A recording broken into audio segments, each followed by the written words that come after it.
खुदावंद यीशु मसीह के जलाली नाम में आपकी खिदमत में सलाम। आज मैं आपके सामने एक बहुत अहम पैगाम लेके आया हूँ और जो आयत मैं आपके सामने तिलावत करूँगा, इस आयत को अक्सर लोग ये समझते हैं कि ये खुदा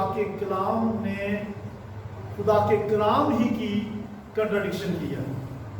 तो आइए देखते हैं इस्तिस्ना की किताब, उसका 14वां बाब और उसकी 26वीं आयत।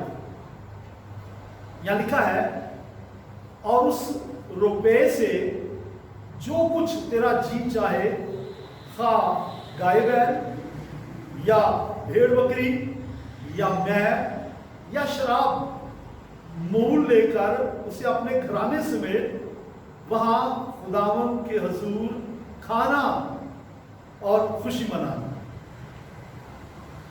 आमीन। इस्तिस्ना की किताब तौरात की 5वीं किताब है और इसमें गुज़श्ता तौरात की जो बुक्स हैं उनका इयादा किया गया है और इस्तिस्ना के लिए जो हिब्रू वर्ड है उसके मानी भी रेपिटिशन या इयादा के हैं। इस किताब का बुनियादी पैगाम है फर्माबरदारी की बरकत और नाफरमानी की लानतें। इसमें हौसला अफजाई है ईमानदारों के लिए और आगाही भी है।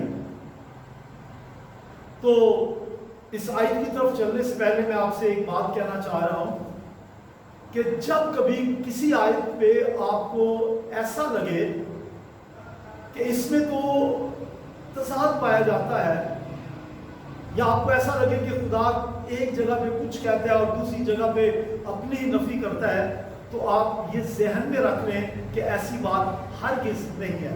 तो इस मकसद के लिए आपको जाना पड़ेगा सियाक़ व सबाक़, यानी कॉन्टेक्स्ट को देखना पड़ेगा। तो ये जो 26वीं आयत मैंने पढ़ी है वो 22वीं से लेकर 29 तक एक मतन है।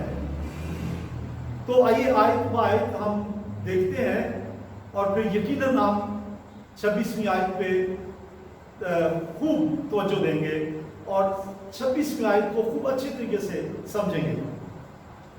तो पहले हम देखेंगे 14वें बाब की 22वीं आयत। यहाँ लिखा है कि तू हर साल दैयकी देना। तो ये सालाना दैयकी है, ये रेगुलर दैयकी नहीं, ये सालाना है। और ये दैयकी देनी कैसे है और कहाँ देनी है, किन को देनी है, किस वक्त देनी है, ये सारी बातों का हम जिक्र करेंगे। तो 23वीं आयत में लिखा है कि जब ये दैयकी तू जमा कर ले तो उसे उस जगह ले जाना जिसे मैं अपने नाम पर अपने लिए चुनूंगा, मुकद्दस करूंगा। उस जगह जाकर मेरे मस्कन में ये दैयकी ले जाना। और 23वीं आयत में है कि कौन कौन सी चीज तू ले जा सकता है। तो ले जा तो कुछ भी नहीं सकता। तो देखिए 23वीं आयत कहती है कि गल्ला, मैं, तेल, गाय बैल, भेड़ बकरी के पिलौठे और आप जितनी अजनास, जितना दैयकी का माल जमा किया है उन सबको फरोख्त कर देना। और फिर 23वीं आयत में लिखा है, इसलिए ये काम करना, दैयकी देना, ताकि तुझ में खुदा का खौफ पैदा हो जाए और तू खुदा का खौफ करना सीखे। यानी खुदा का रोब और दबदबा और रेवरेंस तेरे दिल में आ जाए। और फिर खुदा ने कहा 24वीं और 25वीं आयत में कि वो जगह जो मैं चुनूंगा अपने लिए, वो अगर दूर दराज हो, सैकड़ों मील पे दूर हो, तो फिर ये करना कि इन तमाम अशिया को फरोख्त करके उसकी कीमत रुपए की सूरत में अपने साथ ले लेना और फिर पूरा खानदान उस दैयकी की रकम को लेकर उस जगह चले जाना जो जगह मैं मुकर्रर करूंगा। पूरा घराना। تو آپ کو یہ بات بتاؤں کہ جب استثنا کی کتاب میں یہ تعلیم دی گئی اس وقت تک تو خدا نے وہ گھر چنا ہی نہیں تھا، بنایا ہی نہیں تھا. اور یہ آپ جانتے ہیں کہ پہلی ہیکل جو ہے سلیمان بادشاہ کے دور میں بنی، تعمیر ہوئی. تو گویا خدا نے بہت سال پہلے یہ حکم دے دیا تھا کہ ایسا کرنا. یہ آیت بڑی پسند کر دینے والی آیت ہے، اور بائبل اسٹوڈنٹ بھی کبھی کبھی پڑھتے پڑھتے یہاں آ کر سٹک ہو جاتے ہیں. لیکن یاد رکھیں، صرف ایک دو باتیں یاد رکھیں اس آیت سے، پھر ہم آگے چلیں گے. پہلی بات ہے کہ یہاں لکھا ہے کہ خداوند کی حضوری میں، اور دوسری بات لکھا ہے کہ کھانا اپنے کھانے سمیت.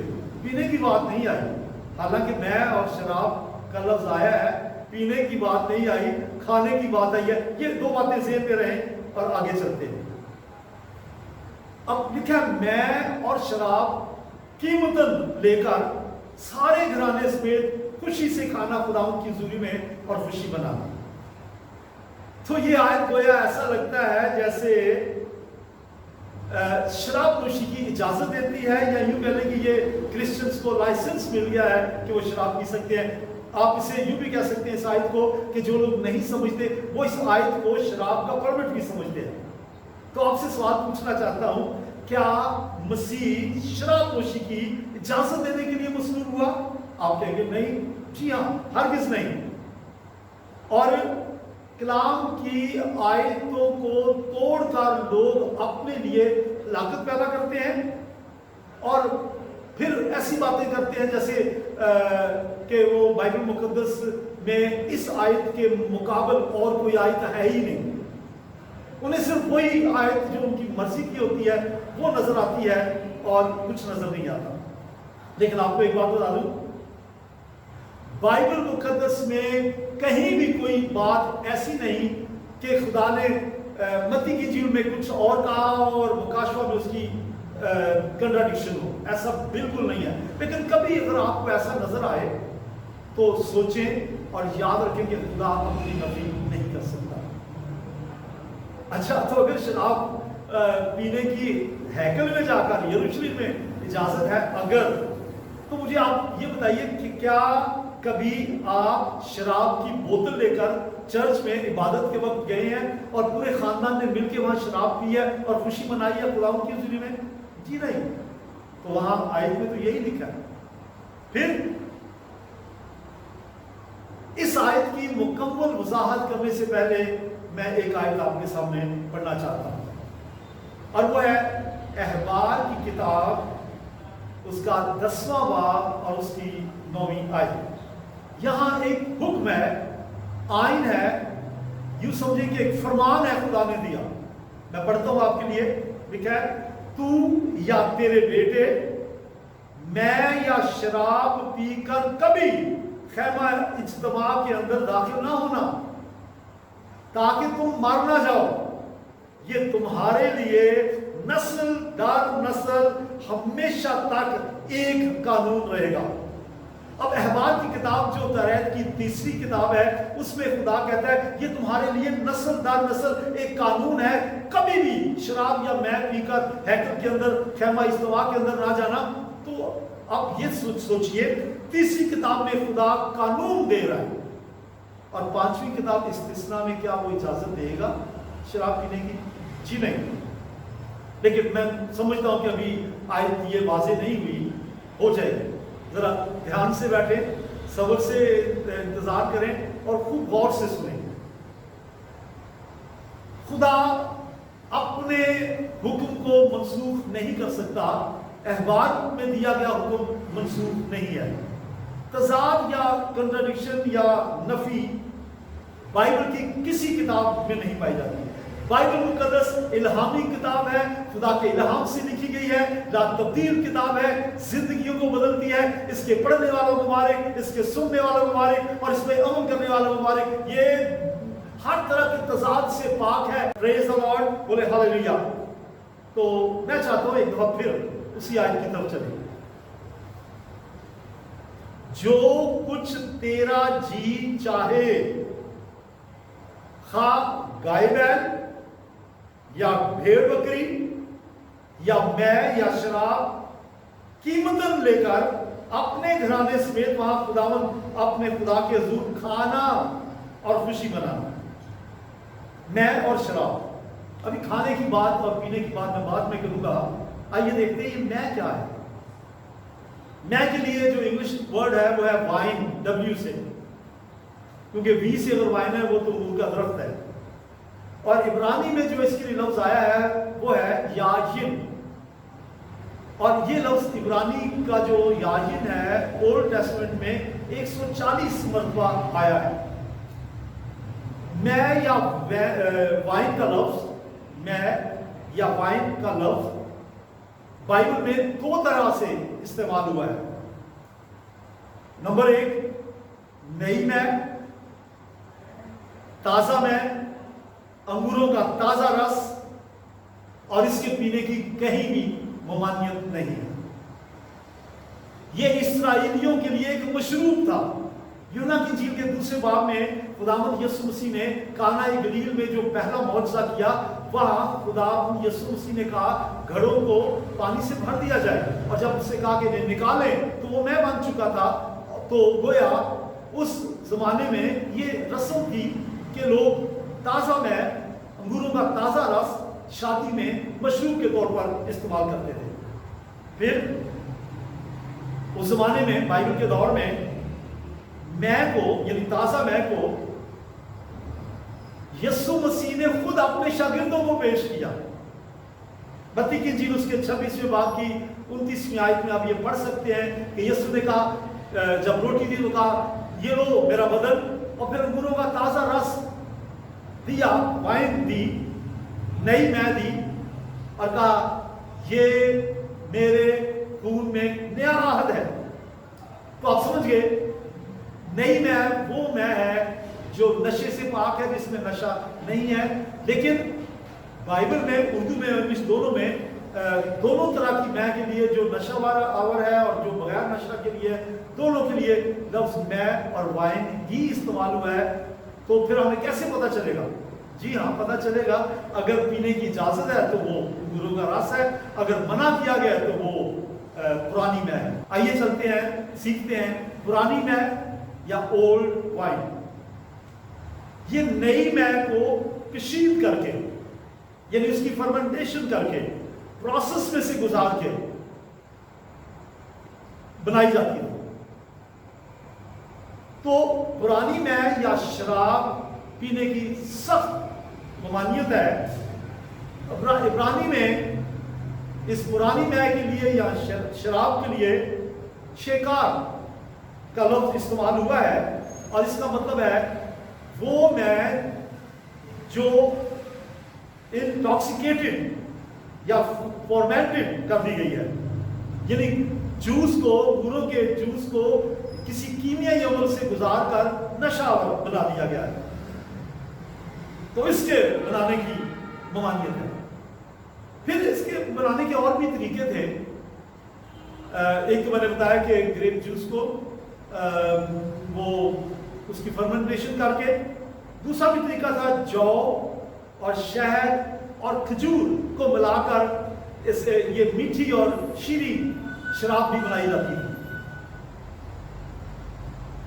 तो आपने सीखा, इस्तिस्ना की किताब के 14वें बाब की 26वीं आयत में हुक्म है कि तुम पूरे घराने समेत भेड़ बकरी, गाय बैल और जो चाहे, और मैं और शराब कीमत लेकर वहां घराने समेत खाना पीना नहीं। तो आप कहेंगे ये क्या बात है, हम तो पीते हैं सिर्फ लिक्विड को, ठोस को नहीं, लेकिन यहां कहा गया है खाना। तो ये भी मैं आगे जाके बताऊंगा कि क्यों खाना कहा गया है। चले अब सीख लें। इसलिए कहा गया है क्योंकि ये शराब या ओल्ड वाइन कुकिंग के लिए इस्तेमाल की जाती है, उसको फ्लेवर देने के लिए। और जदीद दौर में भी वाइन जो है वो इन मकासद के लिए इस्तेमाल होती है। मसलन इटालियन डिजर्ट है टिरामिसू, उसमें वाइन से फ्लेवर दिया जाता है और आपने खाया होगा। फिर पेस्टो पास्ता, उसको भी फ्लेवर देने के लिए रेड वाइन का इस्तेमाल किया जाता है बेकरी में या जहां भी ये तैयार करते हैं। तो आज के दौर में भी वाइन जो है वो यूज होती है कुकिंग में, तो उस दौर में भी होती थी। लिहाजा अब आप जान गए होंगे कि जब कहा गया खाना, इसका मतलब है कि तुम खाने के लिए इस मैं को, पुरानी मैं को फ्लेवर देने के लिए इस्तेमाल कर सकती हो, खाना पीना नहीं। फिर उस जमाने में यही पुरानी मैं या शराब मेडिसिन के तौर पे भी इस्तेमाल होती है। आपको याद आ गया होगा वाकया, नेक सामरी की तमसील में नेक सामरी के बारे में लिखा है, उसने तेल और मैं लगाकर उस शख्स की तीमारदारी की जो डाकुओं में गिर गया। तो ये इलाज के लिए मेडिसिन के तौर पर भी इस्तेमाल होती थी ये शराब। फिर पहला कोतिस, उसका 5वां बाब और उसकी 23वीं आयत में यूं लिखा है, आइंदा को सिर्फ पानी ही नहीं, आइंदा को सिर्फ पानी ही ना पिया कर, बल्कि अपने मैदा और अक्सर कमजोर रहने की वजह से जरा सी मैं से भी काम ले लिया करना। तो इसका मतलब कि उस दौर में जरा सी मैं का मतलब है 1 टीस्पून के बराबर। आप कभी भी किसी दवाई को गिलास भर के नहीं पीते, तो ये दवाई के तौर पर इस्तेमाल होती थी उस दौर में। लेकिन आज के दौर में तो ये मेडिसिन के अंदर पहले से मौजूद है, और आप जो मेडिसिन बन चुकी है जिनके अंदर वाइन डाली गई है या अल्कोहल है, उसको भी आप गिलास भर के या बड़ी बॉटल भर के नहीं पीते, आप स्पून या टीस्पून से लेते हैं। फिर ये पेन किलर के तौर पर भी यूज होती थी। देखिए जरा इंसाल की किताब 31वां बाब और उसकी 6वीं और 7वीं आयत। तो मैं 6वीं आयत पढ़ता हूं। लिखा है, शराब उसको पिलाओ जो मरने पर है, और मैं उसको जो तल्ख जान है। यानी अगर कोई शख्स बहुत अजियत में है, करीबुल मर्ग है, और वो बहुत आहोजारी कर रहा है, उसके सुकून के लिए, सिडेशन के लिए जरा सी शराब टीस्पून उसको दे दी जाए ताकि सुकून में आ जाए। लेकिन अब नहीं, अब जो सिडेशन की अद्वियात बनी है, हो या इंजेक्शन हो या सिरप हो, उनमें पहले ही ये अल्कोहल शामिल कर दी जाती है। तो आज ये पेन किलर के तौर पे आप शराब नहीं पी सकते, आप वो अद्वियात यूज करेंगे। लेकिन अगर वो करते थे उस जमाने में, मेडिसिन का ये ऐसा दस्तूर नहीं था। आइए जरा उसी आयत की तरफ चले, यानी इस्तिस्ना 14 बाब और उसकी 26 आयत। और यहाँ लिखा है, उस रुपए से जो कुछ तेरा जी चाहे, खा गाय बैल या भेड़ बकरी या मैं या शराब, घराने समेत वहां खुदावंद अपने खुदा के हुजूर खाना, ईट। इब्रानी में जो लफ्ज आया है या वो भी खाना ही है, उसके मानी भी खाना है। तो साबित हुआ कि जो इस आयत में खाने का लफ्ज आया है, ये शराब के पीने की इजाजत नहीं है, ये लाइसेंस नहीं है, ये शराब का परमिट नहीं है। अगर आप शराब पीना चाहते हैं या पीते हैं तो फिर याद रखें, इस आयत को शराब पीने का इजाजतनामा तस्लीम ना करें। शराब के नुकसान आपके सामने रखना चाहता हूं। पहला, इंसान 20वां बाब पहली आयत, मैं मस्खरा और शराब हंगामा करने वाली है, और जो कोई इनसे फरेब खाता है दाना नहीं। इसका मतलब अगर कोई शख्स मैं नोशी करता है तो वो दूसरों की नजर में मस्खरा है, और लोग उसका मजाक उड़ाते हैं, तमस्खुर उड़ाते हैं। और शराब की वजह से वो शख्स जो उसे पीता है वो हंगामा बर्पा कर देता है। ये इसका नुकसान है। इंसान 23 बाब की 29 से 32वीं आयत में एक और नुकसान लिखा है, तो मैं आपके सामने पढ़ता हूं। लिखा है, کون افسوس کرتا ہے؟ کون غم زدہ ہے؟ کون جھگڑالو ہے؟ کون شاکی ہے؟ کون بے سبب گھائل ہے؟ اور کس کی آنکھوں میں سرخی ہے؟ وہی جو دیر تک مے نوشی کرتے ہیں، جب اس کا عکس جام پر پڑے اور جب وہ روانی کے ساتھ نیچے اترے تو اس پہ نظر نہ کر، کیونکہ انجام کار وہ سانپ کی طرح کاٹتی اور فیل کی طرح ڈس جاتی ہے۔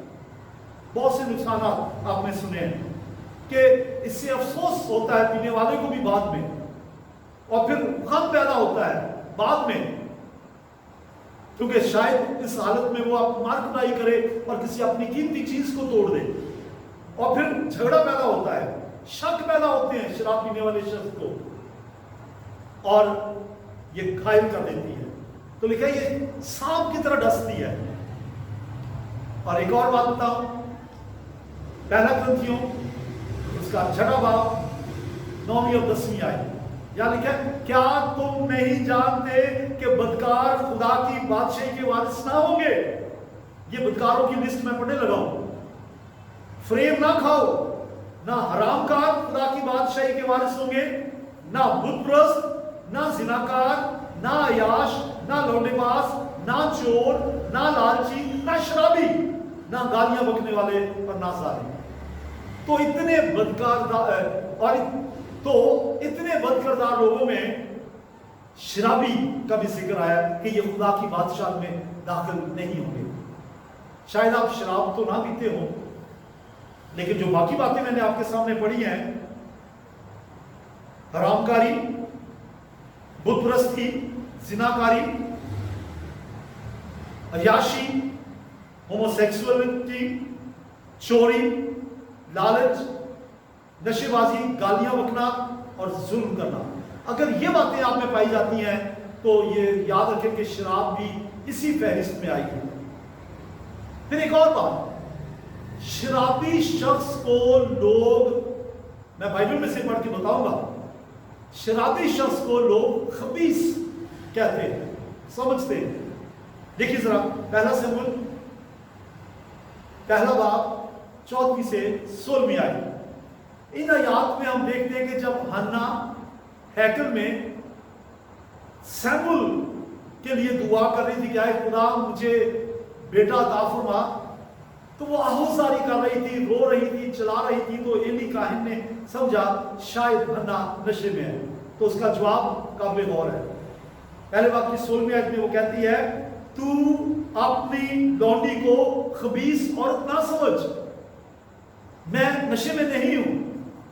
تو اس کا مطلب ہے وہ یہ کہنا چاہ رہی تھی کہ شرابیوں کو تو لوگ خبیث سمجھتے ہیں، مجھے ایسا نہ سمجھ۔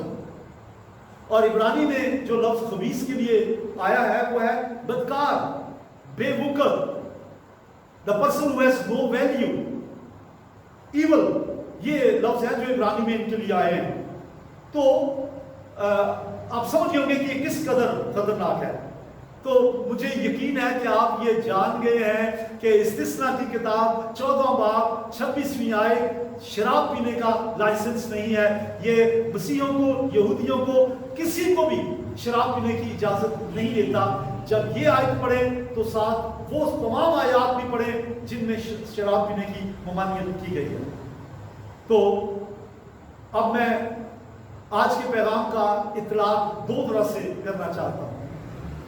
وہ لوگ جنہوں نے خداوند یسوع مسیح کو نجات دہندہ قبول نہیں کیا، توبہ نہیں کی، ان کے گناہ نہیں بخشے گئے، اور وہ شراب پیتے بھی ہیں یا نہیں بھی پیتے، گنہگار تو گنہگار ہے، خواہ وہ کسی بھی طرح کا گناہ کرتا ہو۔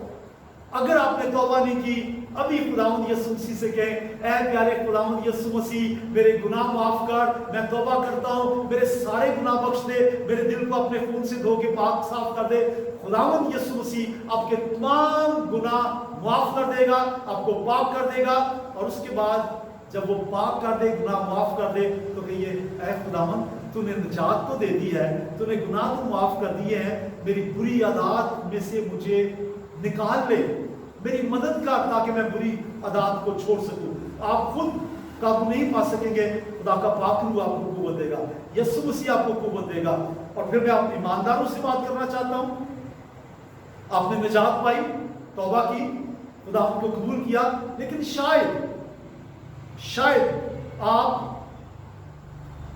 शराब या कोई और नशावर चीज का इस्तेमाल करते हो, और नहीं तो शायद सिगरेट पीते हो, तंबाकू वाला पान खाते हो, नशे वाला, या कोई और नस्वार खाते हो चोरी छुपे घर से, या किसी और बुरी आदत के शिकार हो, तो अभी अपने आप को रीडेडिकेट करें और कहें, प्यारे खुदावंद यीशु मसीह, मैं तेरा शुक्र करता हूं, तूने मुझे निजात दी थी, तूने मेरे गुनाह माफ किए थे, तूने मुझे पाक साफ कर दिया था। आज मैं अपने आप को दोबारा तेरे सामने पेश करता हूं। आई रीडेडिकेट माई सेल्फ। अगर आप हर महीने अपनी तमाम आमदनी पे दायिकी देते हैं, तो ये सालाना दायिकी जो थी, ये इसराइल के लिए हुक्म था कि हर साल जाके वो दायिकी अपने आप पे खर्च करना, और सारा खानदान मिलके उस दायिकी में से खाना खाना और खुशी मनाना खुदावंद के घर में जाकर। तो आज आप अहद करें कि आप दायिकी दिया करेंगे वफादारी से अपने अपने चर्च में, और खुशी से खुदावंद की इबादत किया करेंगे। मैं पीने को दिल चाहता है तो फिर पीजिए। कौन सी? हर इतवार को चर्च आए और उसकी इबादत करें, और अगर चर्च बंद है कोरोना वायरस की वजह से, अपने घर में हर रोज दुआ करें, इबादत करें, प्रस्तुत करें, और जब चर्च शुरू हो तो पातशाह की इबादत को कभी मिस ना करें। वहां आप ताज़ा मैं और रोटी में शरीक होंगे जो हमारी जिंदगी है। Praise the Lord, hallelujah. खुदावंद आपको बरकत दे। मुझे यकीन है कि आप ये पैगाम सुनकर जरूर बरकत पाएंगे। चंद दिनों के बाद मैं दोबारा एक ऐसे ही मुश्किल सवाल को लेके आपके सामने आऊंगा। Thank you, God bless you.